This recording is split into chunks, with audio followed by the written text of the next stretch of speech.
എല്ലാവർക്കും നമസ്കാരം. MOPയുടെ 5ാമത്തെ ക്ലാസ്സിലേക്ക് ഏവർക്കും സ്വാഗതം. കഴിഞ്ഞ ക്ലാസ്സിൽ 4ാമത്തെ ക്ലാസ്സിൽ നമ്മൾ എത്തി നിൽക്കുന്നത് file subject clerk file arrange ചെയ്ത് ആവശ്യമുള്ള റഫറൻസ് എങ്ങനെ എടുക്കും എന്നുള്ള കാര്യങ്ങളാണ്. ഇപ്പോൾ റഫറൻസ് എടുത്തു, ഫയല് അറേഞ്ച് ചെയ്ത് ഹോൾസ് ഒക്കെ അടിച്ച് ടാഗ് ചെയ്തു. ഇനി അടുത്ത ഈ അധ്യായത്തിൽ നമ്മൾ പറയുന്നത് നോട്ടിങ്ങിനെ കുറിച്ചാണ്. നോട്ട് എഴുത്ത് വളരെ പ്രധാനപ്പെട്ട ഒരു കാര്യമാണ് ഒരു ക്ലർക്കിനെ സംബന്ധിച്ചിടത്തോളം നോട്ട് എഴുതുക എന്നുള്ളത്.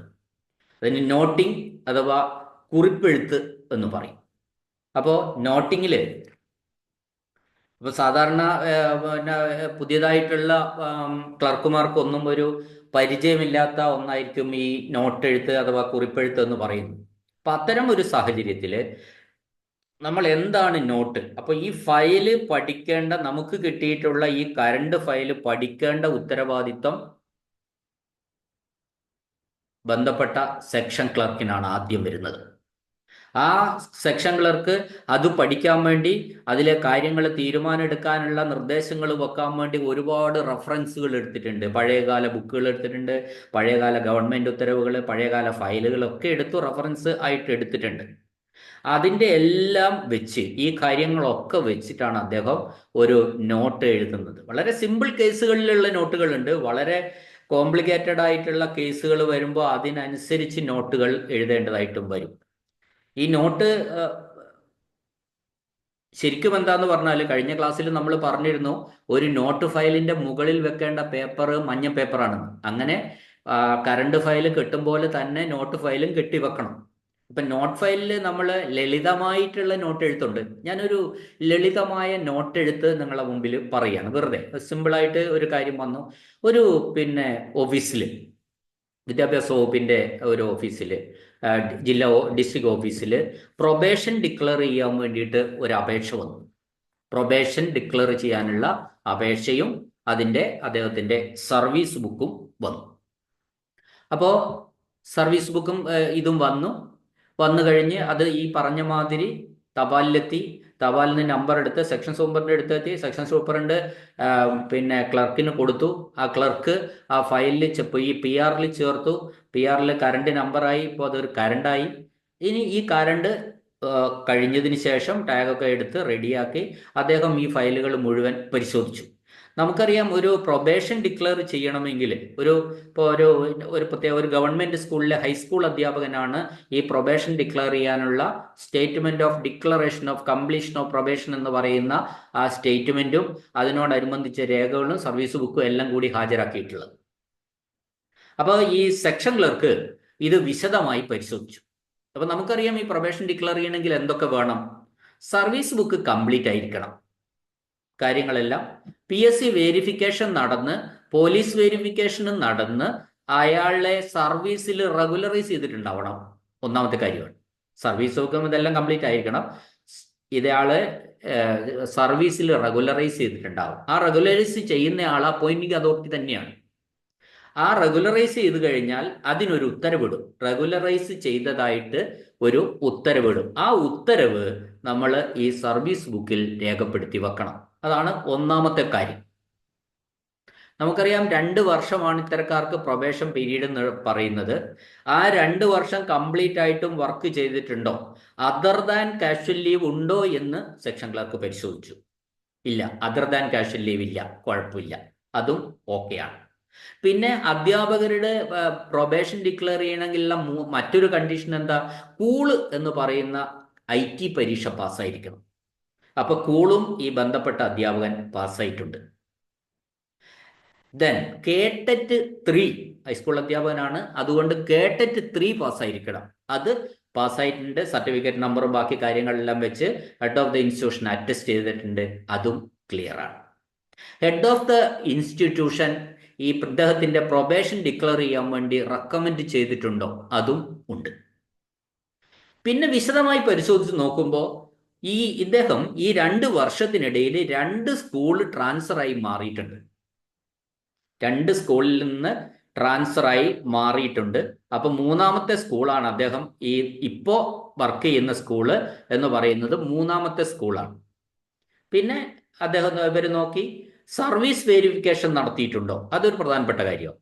കയറിയത് മുതൽ ടിൽ ഡേറ്റ് സർവീസ് വെരിഫിക്കേഷൻ നടത്തിയിട്ടുണ്ടാവും, അതും ക്ലിയർ ആണ്. അപ്പൊ ഈ കാര്യങ്ങളെല്ലാം ക്ലിയറാണ്. പക്ഷെ ഒരു പ്രശ്നം അവിടെ സെക്ഷൻ ക്ലർക്ക് മനസ്സിലാക്കി. ഇദ്ദേഹം പിന്നെ നേരത്തെ ഉണ്ടായിരുന്ന 2 സ്കൂളിലും ഇയാളുടെ വർക്ക് ആൻഡ് കോണ്ടാക്ട് എങ്ങനെയാണെന്ന് അറിയണം.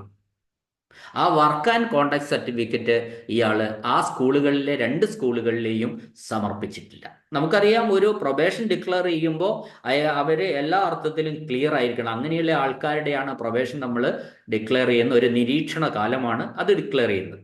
അത് 2 തകരാർ അവിടെ കണ്ടു. അപ്പോൾ സെക്ഷൻ ക്ലർക്ക് നോട്ട് എഴുതുകയാണ്. നോട്ട് എഴുതി ഹെഡിങ് ഒക്കെ കൊടുത്തു.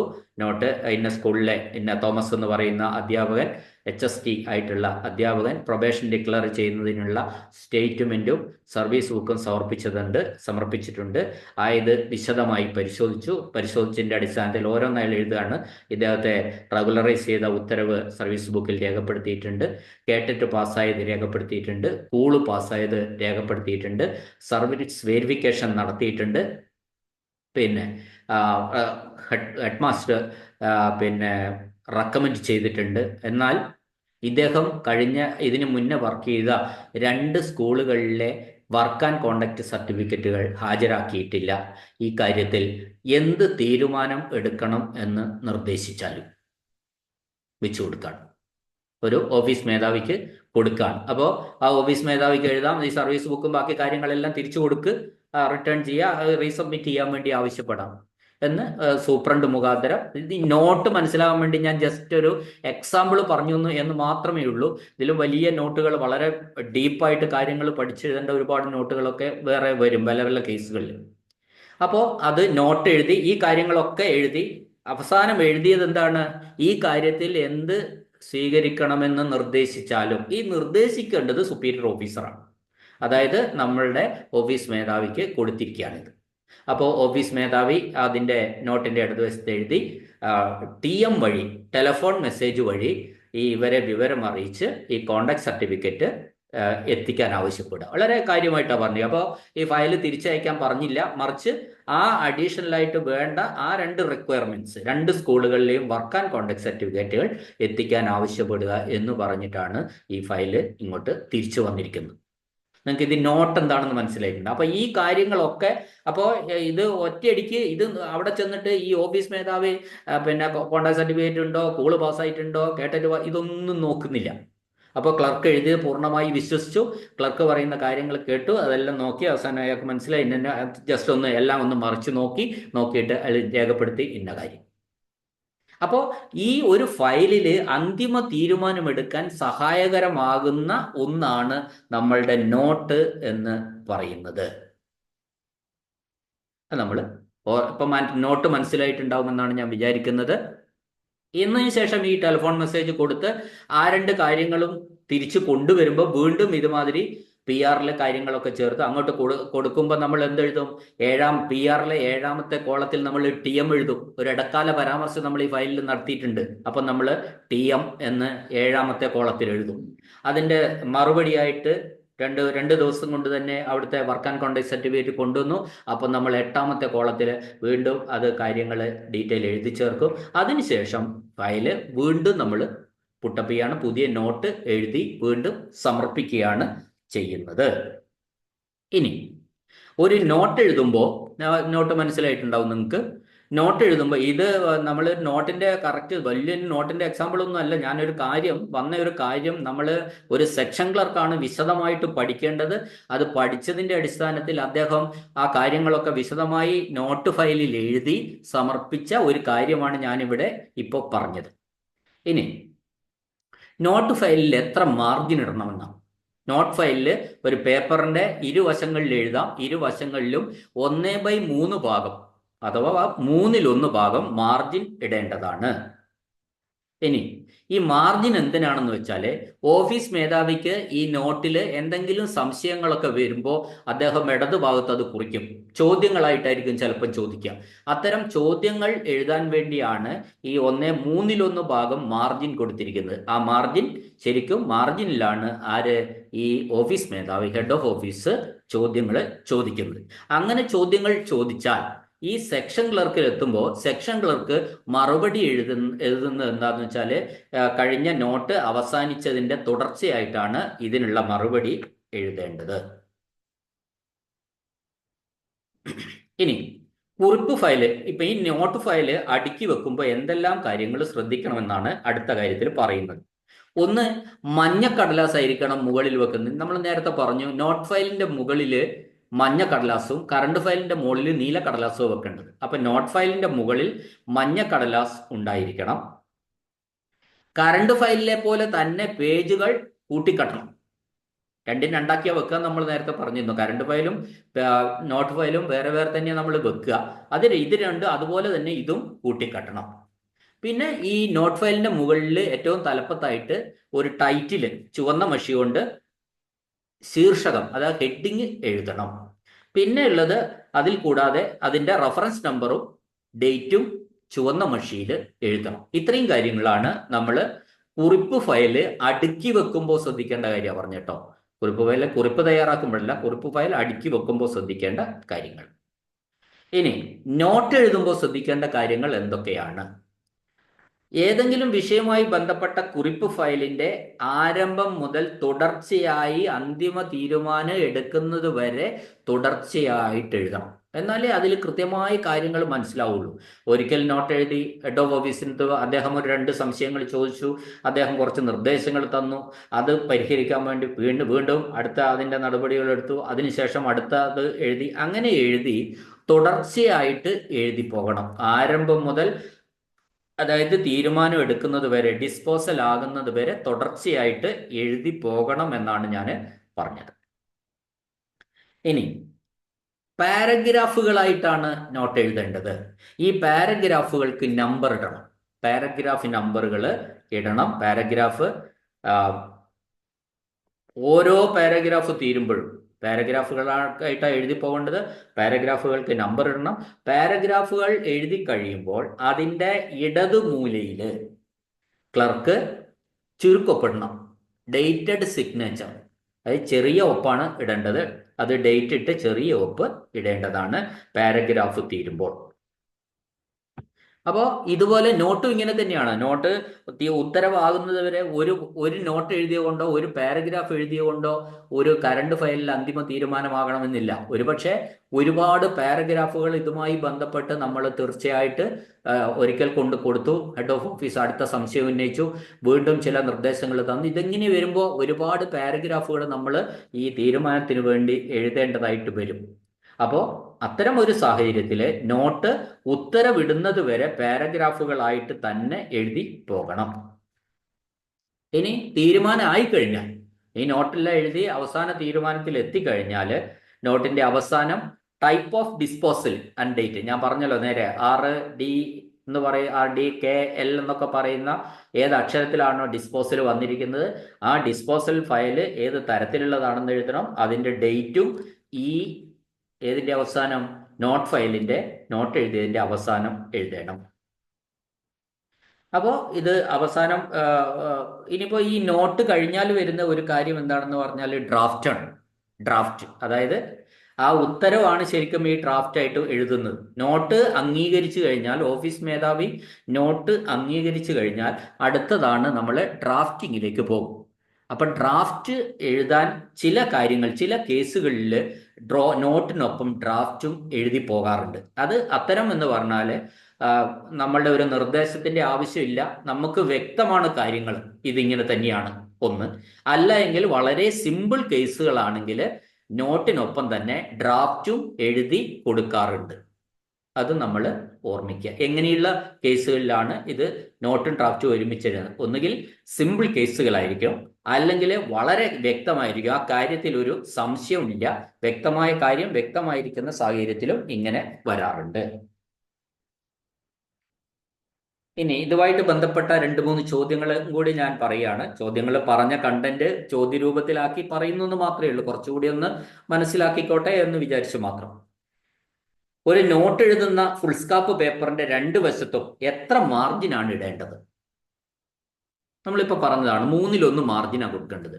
ഓർ 1/3, ഒന്നുകിൽ 1/3 അല്ലെങ്കിൽ 1/3. അടുത്ത ചോദ്യം, ഓഫീസർ ഒരു നോട്ടിൽ ഒരു ചോദ്യം എഴുതുന്നുവെങ്കിൽ ആയത് എവിടെയാണ് ചോദിക്കേണ്ടത്? ഓഫീസർക്ക് ഒരു സംശയം ചോദിക്കാനുണ്ട് ഈ കാര്യവുമായി ബന്ധപ്പെട്ട്. അദ്ദേഹം എവിടെയാണ് അത് എഴുതേണ്ടത്? അതായത് അദ്ദേഹം എഴുതേണ്ടത് മാർജിനിലാണ്. 1/3 ഭാഗം മാർജിൻ കൊടുത്തിട്ടുണ്ട്, 1/3 ഭാഗം മാർജിൻ കൊടുത്തിട്ടുണ്ട്. ആ മാർജിനിലാണ് അദ്ദേഹം ചോദ്യങ്ങൾ എഴുതേണ്ടത്.